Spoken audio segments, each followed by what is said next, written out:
Kita sering banget percaya kalau menjadi kaya itu cuma soal pengetahuan finansial, rumus, atau strategi yang rumit. Tapi buku The Psychology of Money dari Morgan Housel ngasih kita tamparan keras. Uang itu ternyata bukan cuma soal logika, bukan cuma soal angka di spreadsheet. Uang itu sangat berkaitan dengan emosi kita, perilaku kita, dan cara kita melihat hidup. Jadi, inilah mungkin 10 menit yang akan mengubah cara kamu mengambil semua keputusan soal uang selamanya. Poin pertama, dan ini yang paling penting. Uang adalah tentang perilaku, bukan ilmu yang rumit. Kamu pasti pernah lihat banyak banget orang yang pintar secara akademis. Gelarnya panjang, tapi kok gagal total dalam mengelola uang. Sebaliknya, orang biasa yang gak punya gelar tinggi justru bisa sukses secara finansial. Kenapa begitu? Karena mengelola uang itu lebih soal perilaku sabar, disiplin, tidak impulsif, bukan soal gelar atau IQ, keputusan finansial yang kita ambil sehari-hari. Sekecil apapun, itu jauh lebih berpengaruh daripada teori ekonomi paling canggih sekalipun. Kedua, ingatlah bahwa keberuntungan dan risiko itu selalu muncul bersamaan. Seperti dua sisi mata uang. Kita sering banget melihat kesuksesan seseorang hanya dari hasil akhirnya. Wah, dia kaya. Wah, dia sukses. Padahal, di balik setiap kesuksesan, selalu ada unsur keberuntungan yang gak bisa kita ukur. Begitu juga dengan kegagalan. Seringkali ada risiko tersembunyi yang tidak terlihat oleh mata kita. Jadi, apa pelajarannya? Jangan cepat iri dengan kesuksesan orang lain. Dan jangan cepat menghakimi kegagalan orang lain. Yang paling penting adalah fokus pada proses kita sendiri. Bukan terus-menerus membandingkan hidup kita dengan panggung orang lain. Ketiga, konsep cukup itu sebenarnya jauh lebih kaya daripada angka yang besar. Ini masalah utama manusia.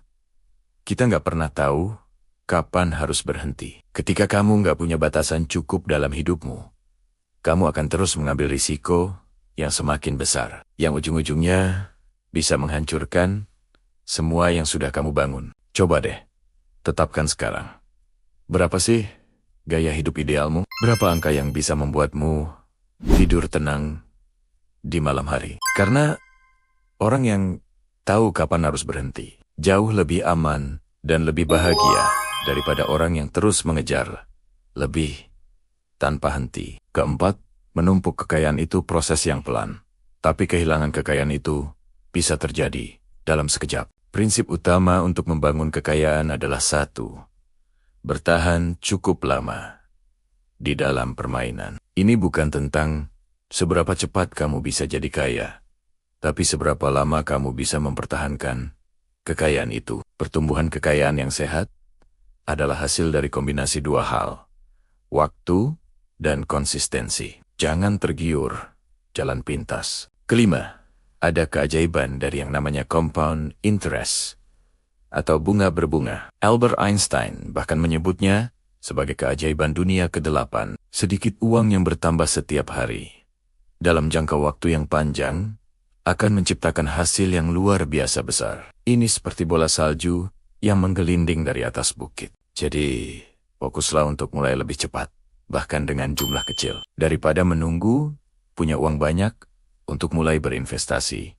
Waktu adalah teman terbaikmu. Keenam, rencana keuanganmu harus fleksibel. Hidup itu penuh kejutan.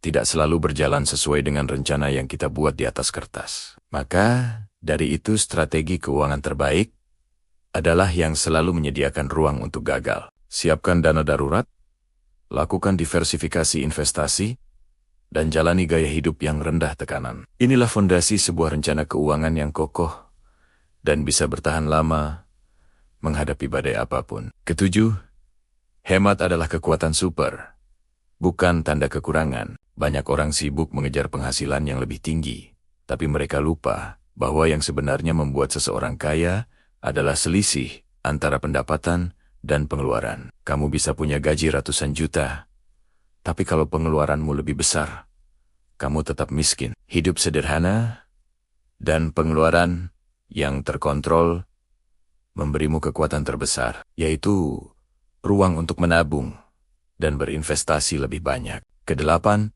menghindari kesalahan besar itu jauh lebih penting daripada mencoba mengejar kesempurnaan. Kamu nggak harus jadi investor jenius seperti Warren Buffett untuk bisa sukses. Cukup hindari beberapa keputusan buruk yang fatal, seperti tidak berutang konsumtif untuk gaya hidup, tidak gegabah ikat-ikatan tren investasi yang nggak kamu pahami, dan yang terpenting, tidak menjual investasi saat pasar panik. Menjadi stabil dalam jangka panjang jauh lebih menang daripada mencoba jadi sempurna dalam jangka pendek. Kesembilan, berinvestasi itu 90% soal psikologi, bukan hoki atau keberuntungan. Harga saham atau aset yang naik turun itu wajar, tapi seringkali hal itu membuat orang panik dan menjual di waktu yang salah, yaitu saat harga sedang anjlok. Padahal, kalau kita lihat sejarah, pasar selalu bergerak naik dalam jangka panjang.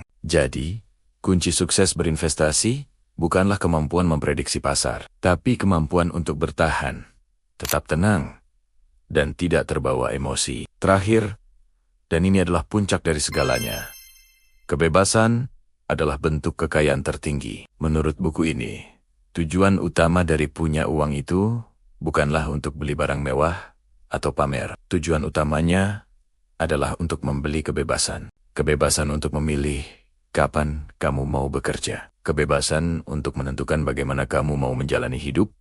Dan yang terpenting, kebebasan dari rasa khawatir soal finansial. Inilah kekayaan yang sesungguhnya. Pada akhirnya, The Psychology of Money mengajarkan kita satu hal besar. Orang yang paling kaya bukanlah yang penghasilannya paling besar, tetapi mereka yang perilaku finansialnya paling bijak. Kalau kamu bisa memahami emosimu, mengatur perilakumu, dan mengambil keputusan finansial yang konsisten dari waktu ke waktu, maka kamu sudah memenangkan permainan yang paling penting, yaitu permainan melawan dirimu sendiri. Terima kasih sudah menonton, semoga bermanfaat. Jangan lupa subscribe untuk konten serupa lainnya.